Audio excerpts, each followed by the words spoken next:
गरीब की शादी। शशि की सौतेली माँ ने उसकी शादी की तो बड़े घर में, लेकिन पति कोई काम न करता। आप ससुर जी के साथ काम पर क्यों नहीं जाते? हाँ जाऊंगा, लेकिन कल से। आज जरा मैं दोस्तों के साथ घूमने जा रहा हूँ। शशि के दो बच्चे होते हैं, लेकिन रमेश का हाल वैसा का वैसा ही रहता है। एक दिन, सुनिए ना, बच्चा रो रहा है, इसके दूध के लिए पैसे नहीं है। अरे तो पिताजी से ले लो ना। क्यों?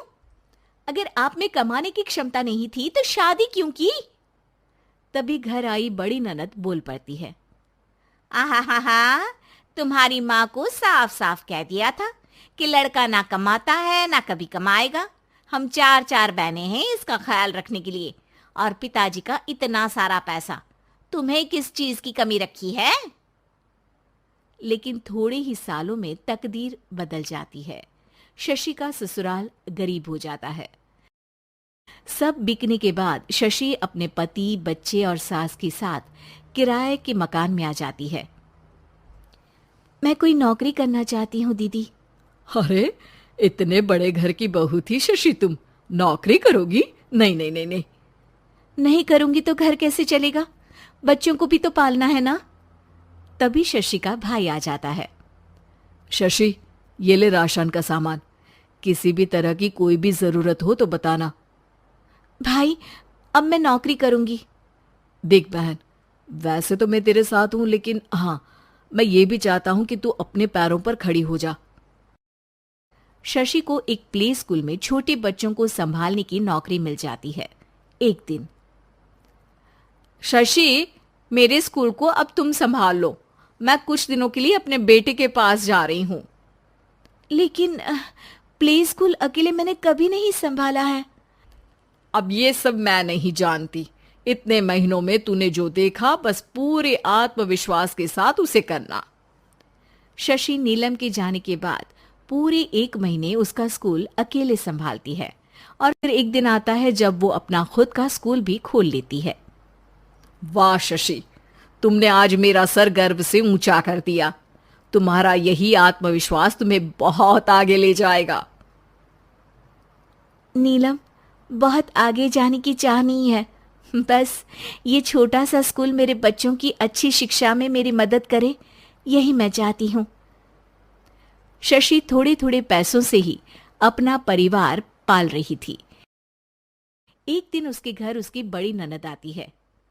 अरे भाभी, घर में कूलर तो लगा लेती, मेरी माँ को कैसे पंखे में लिटा रखा है? अरे तो शशि कौन सा एसी लगा कर सो रही है?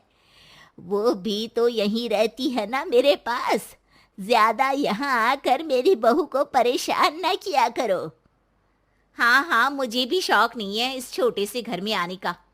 मैं तो बस ये बोलने आई थी कि मेरे बेटे की शादी है तो ननिहाल का जो नेग होता है वो ले आना। हाँ हाँ, जितना बनेगा कर देंगे, और ना हुआ ना तो वो भी नहीं करेंगे। तभी शशि बोल पड़ती है। अरे नहीं नहीं माँ जी, रीटा घर की बेटी है, उसके ससुराल वाले उससे शादी पर पूछेंगे कि मायके से क्या मिला। रीटा, तुम मुझे सामान की लिस्ट भेज देना, मैं पूरी कोशिश करूंगी कि तुम्हारी हर डिमांड को पूरा करे। अच्छा, मैं खाना लगाती हूँ। शशि ये बोलकर किचन में चली जाती है। धीरे धीरे कर शशि किसी न किसी तरह अपनी सारी ननदों की डिमांड भी पूरी करती, बच्चों की ख्वाहिशें भी, और उनकी पढ़ाई के लिए पैसे जोड़ती। एक दिन जब शशि का बेटा 12वीं पास करके आता है। माँ, अब तुझे काम करने की जरूरत नहीं है। मैं अब कोई ना कोई नौकरी करके पढ़ाई भी साथ कर लिया करूंगा। शशि को लगता है कि बेटा और आगे पढ़ाई करे, लेकिन वक्त की मार के कारण वो बेटे को काम के लिए हाँ कर देती है। अब बेटा एक बैंक में चपरासी बन जाता है। लड़का देखने में तो बड़ा अच्छा है, अंग्रेजी भी पटर पटर बोलता है, फिर चपरासी क्यों? लड़का सारी बात मैनेजर को बता देता है। अच्छा, तो मैं तुझे एक मौका देता हूँ। तू यहाँ रहकर दूसरे डिपार्टमेंट का भी काम सीख। अगर तू किसी एक का भी काम अच्छे से सीख गया तो मैं तुझे यहाँ टेबल चेयर में बैठने वाली नौकरी दे दूंगा। लेकिन एक दिन शशि की ननद उसे फोन करती है।